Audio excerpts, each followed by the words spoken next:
Olá a todos! Nesse vídeo nós vamos conversar então sobre a osmolaridade do líquido extracelular, como ela é regulada, que fatores estão envolvidos nessa regulação, como a gente controla os dois braços do balanço de água, a perda e o ganho. Como eu mencionei em uma das primeiras aulas, não é só o volume e a composição dos líquidos corporais, mas a osmolaridade também são todos mantidos em uma faixa muito estreita de controle. A osmolaridade de todos os compartimentos fica em valores muito próximos uns dos outros.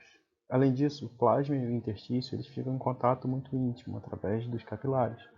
E o equilíbrio entre os dois compartimentos ele é praticamente imediato. E vamos convir que o mecanismo de regulação central para a osmolaridade de células individuais ele seria impraticável. Então, a osmolaridade de todos os compartimentos de líquidos corporais ela é controlada de fato através da regulação da osmolaridade do plasma. Os rins apresentam uma capacidade fantástica de regular a composição de água e solutos nos fluidos corporais. Isso através da sua propriedade de alterar a composição urinária em resposta às mais variadas mudanças. Frente a alterações de osmolaridade, os rins são capazes de regular a osmolaridade da urina, tornando diluída ou concentrada conforme a necessidade. Nessa figura, a gente pode ver como a ingestão de 1 litro de água leva a um aumento significativo no fluxo urinário, com maior excreção de água, mas ao mesmo tempo com um aumento muito discreto na excreção de solutos. E em pouco tempo essa situação é normalizada, com todos os níveis retornando ao normal. Então, como é que os rins são capazes de regular a osmolaridade plasmática frente a essas variações? Produzindo urina diluída ou concentrada. A reabsorção proximal ela é sempre isosmótica, devido a características morfológicas daquele epitélio. No ramo descendente da alça de Henle, o ultrafiltrado ele é concentrado porque a água é reabsorvida a favor do gradiente osmótico criado pela hiperosmolaridade intersticial. Quando o fluido tubular entra no ducto coletor, ele é sempre diluído em relação ao plasma. Mas na ausência de ADH, ele se torna mais diluído ainda, como a gente pode ver na figura da esquerda. Isso ocorre por quê? Porque na ausência de ADH, esse trecho é impermeável à água, e a reabsorção de sódio local ela reduz mais ainda a osmolaridade. Na presença de ADH, como a gente pode ver na figura da direita, o fluido tubular que sai do tubo distal vai encontrar um ducto coletor muito permeável à água e circundado por um interstício hiperosmolar. Isso faz com que haja uma grande reabsorção de água desacompanhada de soluto. Isso faz aumentar a osmolaridade do fluido tubular, levando à produção de urina diluída.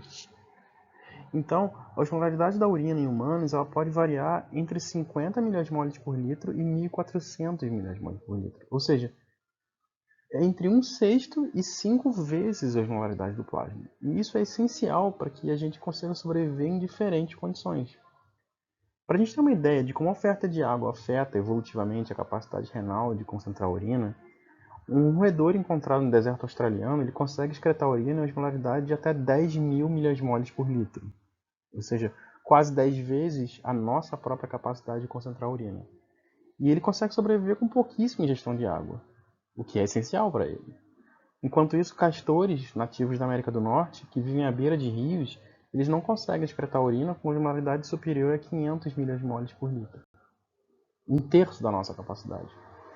Então, como é que a gente é capaz de produzir, então, urina concentrada?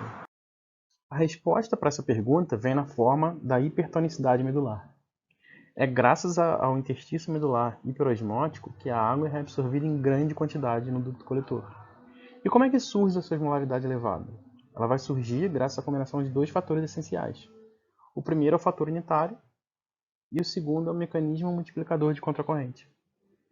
A gente precisa lembrar que no ramo ascendente espesso da alça de Henle, o epitélio é impermeável à água, mas ela reabsorve uma grande quantidade de sódio graças ao cotransportador tríplice que está presente na membrana luminal. A reabsorção de sódio desacompanhada de água no ramo ascendente espesso ela vai gerar um gradiente de osmolaridade entre a luz tubular e o interstício, já que o soluto vai ser retirado da luz tubular e levado para o interstício, como a gente pode ver aqui na figura. No ramo descendente, a reabsorção de sódio e cloreto é passiva, e a permeabilidade a solutos nesse trecho é moderada. Além disso, esse trecho é muito permeável à água, e a reabsorção da água aqui consolida então o aumento de osmolaridade intersticial que é gerado no ramo espesso ascendente. E aqui a gente tem que perceber a natureza da morfologia e do arranjo anatômico da alça de Henle. Enquanto o ramo descendente é muito permeável à água, o ascendente é muito pouco permeável.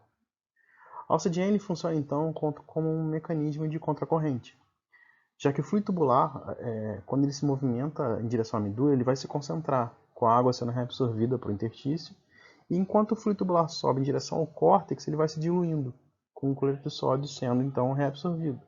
Então você vai ter dois gradientes distintos sendo estabelecidos na alça de Henle. Um horizontal, entre o ramo espesso da alça de Henle e o interstício, e um vertical, entre o córtex e a medula. E aqui é importante lembrar que existem néfrons de alças longas e néfrons de alças curtas. E quanto mais longa for a alça de Henle, mais vai ser aplicado o efeito multiplicador. Então, maior é a osmolaridade intersticial na dobra da alça. Então, além disso, esse mecanismo é multiplicado dependendo do fluxo do fluido tubular. Se o fluxo for muito alto, você não tem tempo para equilibrar o interstício e a luz tubular no ramo descendente, e isso prejudicaria muito a multiplicação do efeito unitário. A gente viu como é que é formada a hipertonicidade medular, mas como é que ela se mantém? Um dos fatores que é importante para a manutenção da hiperosmolaridade medular é o transporte de ureia. Esse gráfico da esquerda ele mostra que enquanto o sódio e o cloreto são os principais solutos no córtex renal e na medula externa, a concentração de ureia vai aumentando e ela se torna o principal soluto da medula interna. E quando a gente atinge a região das papilas medulares, a ureia é responsável por 50% da osmolaridade intersticial. Além disso, como a ureia é um subproduto do metabolismo proteico, quanto mais proteína houver na dieta do indivíduo, maior a contribuição da ureia para a osmolaridade medular. E além disso, maior a capacidade de concentração da urina em si. Isso já foi mostrado várias vezes. A reabsorção de água no ducto coletor, ela aumenta a concentração tubular de ureia, porque você vai tirando a água da luz. E como esse trecho ele é bastante permeável à ureia, e essa permeabilidade ela aumenta ainda mais com a liberação de ADH, a ureia tem uma grande reabsorção nesse trecho. Isso faz com que seja elevada a concentração intersticial. Nos ramos finos da alça de Henle, uma pequena quantidade de ureia também penetra passivamente na luz tubular. Isso faz com que, mesmo que 50% da carga filtrada de ureia seja reabsorvida no túbulo proximal, a quantidade de ureia que chega no fim do túbulo distal ainda é maior do que a carga filtrada total. Os vasos retos também têm um papel essencial, junto com a ureia, na manutenção da hiperosmolaridade medular. Eles vão circundar as alças de Henle e remover do interstício todo o cloreto de sódio, a água, a ureia, que são retirados da luz tubular. E os ritmos de reabsorção tubular e da retirada pelos vasos sanguíneos eles se mantêm em um balanço delicado, a fim de não desfazer, de não perturbar a hipertonicidade medular. Então o interstício e o sangue, nos vasos retos, eles ficam em estado de equilíbrio. À medida que os vasos retos descendentes eles progridem em direção à medula interna, o sangue vai se concentrar, vai perder água e ganhar sal e ureia, e vai se diluir novamente conforme os vasos retos ascendentes vão subindo em direção ao córtex renal, com entrada de água e saída de soluto. De modo que o sangue que chega de volta à região cortical, ela apresenta uma osmolaridade um pouco maior do que a do interstício que circunda, o que resulta efetivamente uma pequena retirada de soluto. Então, os vasos retos eles vão constituir, na verdade, um segundo mecanismo de contracorrente. Então, havendo aumento de fluxo nos vasos retos descendentes, não tem tempo de haver equilíbrio entre os capilares e o interstício. Então, a luz capilar, quando atinge as papilas, vai estar muito hiposmótico em relação ao interstício. Isso faz com que, quando a gente chegar nos vasos retos ascendentes, esse sangue vai ter muito mais capacidade de retirar soluto do interstício e pouca possibilidade de remover água. E isso faz com que uma grande quantidade de solutos, mas não da água, seja removida do interstício. Isso vai prejudicar a hiperosmolaridade da medula. A esse efeito, a gente chama de lavagem do interstício papilar ou lavagem papilar. O efeito prático, então, é a perda do gradiente osmótico que vai impulsionar a reabsorção de água no ducto coletor, especialmente no coletor medular. e isso vai tornar muito reduzida a capacidade do rim de concentrar a urina. A gente até agora falou bastante sobre como a hipertonicidade do interstício medular afeta a reabsorção de água nos ductos coletores. Mas como é que essa reabsorção realmente acontece? E quais são os fatores, além do interstício medular, que vão afetar esse transporte? A reabsorção de água na porção final do néfron ela é completamente dependente da presença de vasopressina na circulação. A vasopressina, ou arginina vasopressina, ou ADH, que é o hormônio antidiurético, ele é liberado pela neurohipófise e tem um papel importantíssimo nos túbulos renais. Esse hormônio vai se ligar aos receptores V2 na membrana basolateral das células principais dos ductos coletores.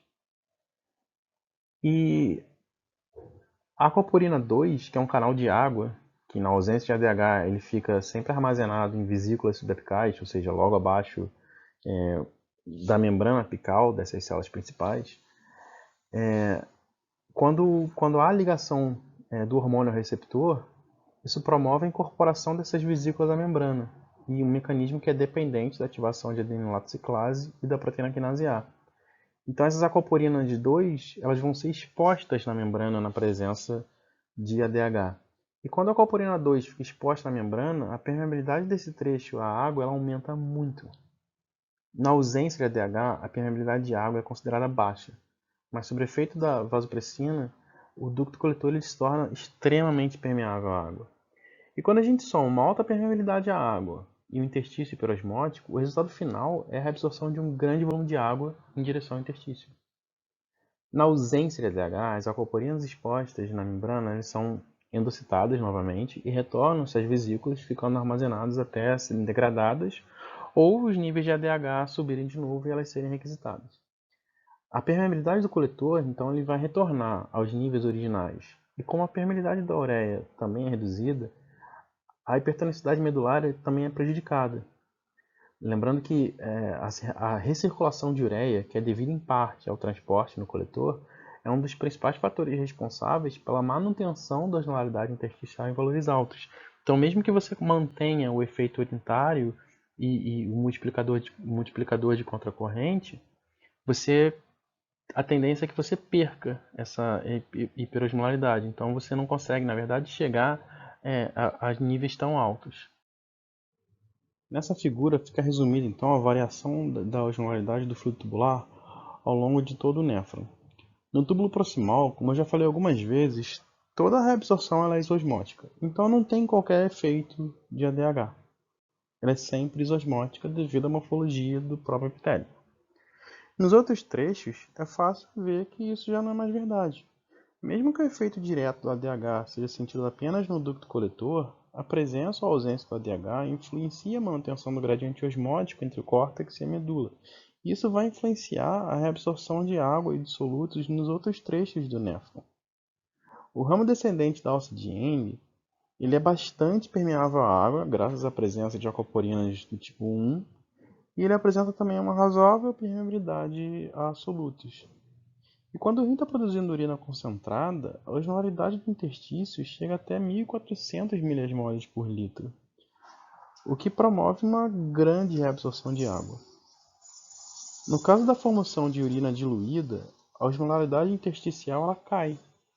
Isso faz com que a osmolaridade do fluido que sai desse trecho também fique reduzida. Nos ramos ascendente, tanto fino quanto espesso, a permeabilidade da água ela é bastante reduzida em relação ao trecho anterior. E a mesma situação ela vai acontecer na porção inicial do túbulo distal, onde a permeabilidade de água é baixa. Como a reabsorção de água nesses trechos ela não é relevante, o efeito do ADH, mesmo que seja indireto, ele é bastante reduzido. Nos coletores cortical e medular, a gente já pode observar o efeito direto do ADH, já que nesses trechos a presença de ADH ela vai aumentar a permeabilidade à água, promovendo uma grande reabsorção de água. Então, na ausência de ADH, você não tem só a permeabilidade a água desse trecho reduzida, mas a osmolaridade do interstício circundante também, porque a ausência do ADH influencia a manutenção da hiperosmolaridade medular. E isso vai reduzir ainda mais a reabsorção de água. A gente já falou então sobre como os rins respondem a variações na ingestão de água, com o rim produzindo urina diluída ou concentrada, e também do papel da vasopressina sobre esse processo. Mas é importante também que a gente discuta como é que a liberação da vasopressina pela hipófise é regulada. O ADH ele é sintetizado em forma de pró-hormônio e é empacotado em grânulos dentro de células neuroendócrinas nos núcleos supraópticos e paraventricular do hipotálamo. E esses núcleos ficam próximos aos centros da sede, mas não no centro da sede. Do seu local de síntese dessas células originais, os grânulos vão ser transportados então ao longo dos axônios para a neurohipófise ou hipófise posterior, e daí ele é finalmente secretado e vai atingir a circulação sanguínea. O principal fator que vai influenciar a liberação de ADH na neurohipófise são alterações na osmolaridade plasmática. As variações de osmolaridade elas são detectadas pelos osmorreceptores, que são células especializadas, neurônios especializados do hipotálamo.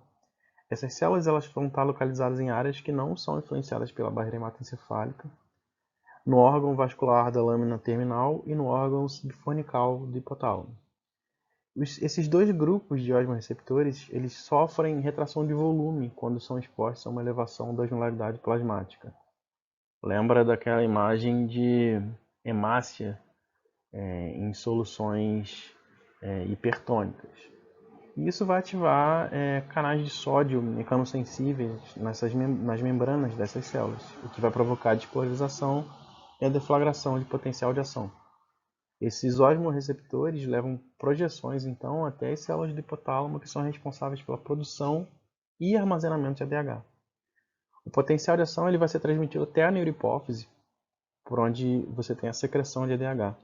A propagação do potencial de ação desde o hipotálamo ele promove influxo de cálcio nas células hipofisárias e a fusão dos grânulos contendo ADH com a membrana.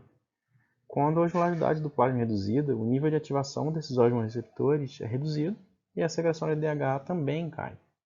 Na hipófise, o ADH ele é armazenado como pró-hormônio, que é uma forma inativa. Ele vai ser clivado dentro dos grânulos antes de ser liberado e essa clivagem produz, além do próprio ADH, neurofisina 2 e um outro pequeno glicopeptídeo que não tem nome. E é interessante perceber que mutações na neurofisina 2 elas impedem a secreção de ADH, mas ela mesma não tem efeito. Isso parece dizer, na verdade, que ela é necessária para a secreção hipofisária. Um outro sinal importante para a secreção de ADH é a queda do volume plasmático. Essa queda é percebida por baroreceptores no átrio esquerdo, nos vasos pulmonares, no arco aórtico e no seio carotídeo. Então, sistemas de baixa pressão e de alta pressão. Os sinais desses receptores eles vão ser elevados através dos nervos vago e do glossofaríngeo até o hipotálamo. E a partir daí a sinalização é a mesma. Olhando aqui a figura, a gente pode perceber, e isso é importante, que a secreção de ADH ela é muito mais sensível a alterações da osmolaridade do que a reduções de volume. Então, aumentos de apenas 1% na osmolaridade plasmática são mais do que suficientes para alterar os níveis de vasopressina no sangue. Enquanto isso, é necessária uma redução de 5 a 10% no volume para a gente ter o mesmo efeito. Então, como a gente vê aqui na figura, são necessárias modificações percentuais menores na osmolaridade do que no volume plasmático para os mesmos aumentos na concentração circulante de ADH. Mas é importante perceber também que a partir de um determinado ponto, reduções excessivas do volume vão levar a grandes estímulos à liberação de ADH. Exemplos de situação onde a resposta a ADH à redução de volume é importante vão incluir o choque hemorrágico, obviamente no caso da hemorragia, e choque hipovolêmico, que pode ser ocasionado, por exemplo, por vômito e diarreia severa. Esse organograma ele resume bem os efeitos e a regulação da liberação de ADH. Quando você tem déficit hídrico, ou aumento da osmolaridade plasmática, ou as duas coisas, isso é percebido pelos osmorreceptores no hipotálamo, que vão sinalizar para a secreção de ADH pela hipófise. Isso vai aumentar a concentração plasmática de ADH e vai elevar a permeabilidade à água nos túbulos distais e nos ductos coletores. Isso vai aumentar a absorção de água e reduzir a excreção de água, formando então urina concentrada. A redução da osmolaridade plasmática, que é consequente, vai então reduzir a liberação de ADH para os níveis normais. A redução de osmolaridade abaixo dos níveis normais vai surtir os efeitos contrários, desde redução da ativação dos osmorreceptores, passando pela redução da concentração plasmática de ADH e chegando então à redução da permeabilidade dos ductos coletores à água e à formação de urina diluída, com a consequente aumento da osmolaridade plasmática. Além de regular a saída de água, existe uma outra maneira de regular a tonicidade do plasma, que é a indução da sede. Aumentos de 2 a 3% na osmolaridade plasmática vão induzir sede forte. Enquanto isso, é necessária uma alteração de 10 a 15% no volume para chegar à mesma estimulação da sede. Então, a gente pode pensar no mesmo caminho do ADH. Ele é muito mais sensível a variações de osmolaridade. Mas na osmolaridade plasmática necessária para provocar a sensação de sede, a concentração urinária já está na capacidade máxima, o que mostra que, na verdade, a compensação renal ela é a tua resposta primária a variações de osmolaridade e também de redução de volume. Mas mesmo assim, considerando um mecanismo de sede normal, né, e, obviamente, acesso livre à água, mesmo que você tenha deficiências na liberação de ADH ou na capacidade renal de concentração urinária, é perfeitamente possível você manter a osmolaridade plasmática sob controle. Um exemplo clássico do que eu estou falando é o de pacientes com diabetes insípido central. O diabetes insípido ele é caracterizado, o central no caso, né? Ele é caracterizado por uma deficiência na liberação de ADH. Você tem, por exemplo, o nefrogênico, que é caracterizado por defeitos na resposta ao ADH. E esses indivíduos eles vão apresentar um volume urinário diário de até 10 litros normal. Mas mesmo assim, eles vão conseguir manter a osmolaridade plasmática controlada se eles tiverem acesso livre à água. Isso faz como? Simplesmente aumentando a ingestão para balancear essa perda excessiva. Então você vai beber muita água. Até 10 litros de água por dia, mas vai manter a osmolaridade sob controle.